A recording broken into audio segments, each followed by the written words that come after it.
Bakit bawal po matulog ng nakaharap sa pinto? Huwag matutulog na nakaharap ang paa sa pinto. Sa probinsya namin, may isang pamahiin na palaging sinasabi ng matatanda. Kapag daw matutulog ka, huwag mong ihaharap ang paa mo sa pinto. Sabi nila, malas daw iyon at parang ginagaya mo raw ang posisyon ng patay sa kabaong.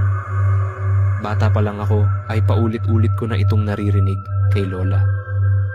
Pero habang tumatanda ako, unti-unti ko ring naisip na baka gawa-gawa lang iyon ng mga matatanda para takutin ang mga bata. Ako, si Daniel. At lumaki ako sa isang maliit na bahay na gawa sa kahoy sa dulo ng aming barangay. Tahimik ang lugar namin sa gabi. Tanging mga kuliglig at hangin lang ang maririnig kapag hating gabi na.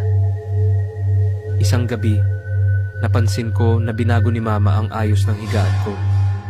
Dahil sa sikip ng kwarto, ang naging posisyon ng kama ko ay nakaharap ang paa ko diretso sa pinto. Napansin iyon ni Lola nang pumasok siya sa kwarto. "Baliktarin mo yan," sabi niya agad habang nakakunot ang noo.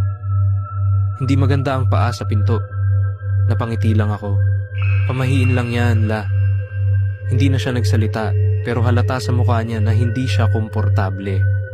Kinagabihan, natulog ako ng maaga. Tahimik ang buong bahay at mahina lang ang ilaw sa sala. Nakatulog ako agad dahil pagod ako sa trabaho. Hindi ko alam kung anong oras na nang bigla akong magising. May narinig akong tunog.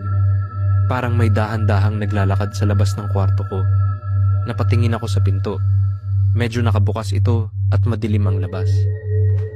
Una kong naisip na baka si Mama o si Lola lang ang nagpunta sa kusina. Pero maya-maya, may narinig akong kakaiba. Parang may humihinga malapit sa paa ko. Bigla akong kinabahan.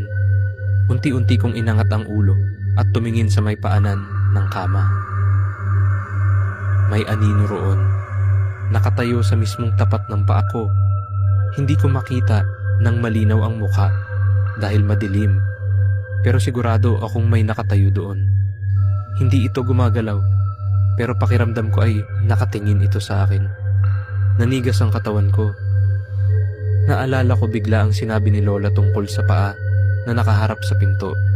Sinubukan kong magsalita pero walang lumalabas na boses. Maya-maya ay unti-unting yumuko ang anino, parang sinusuri ang mukha ko. Doon na ako, tuluyang nataranta. Sa lakas ng loob na natira sa akin, mabilis akong tumalon mula sa kama at sinara ang pinto. Binuksan ko ang ilaw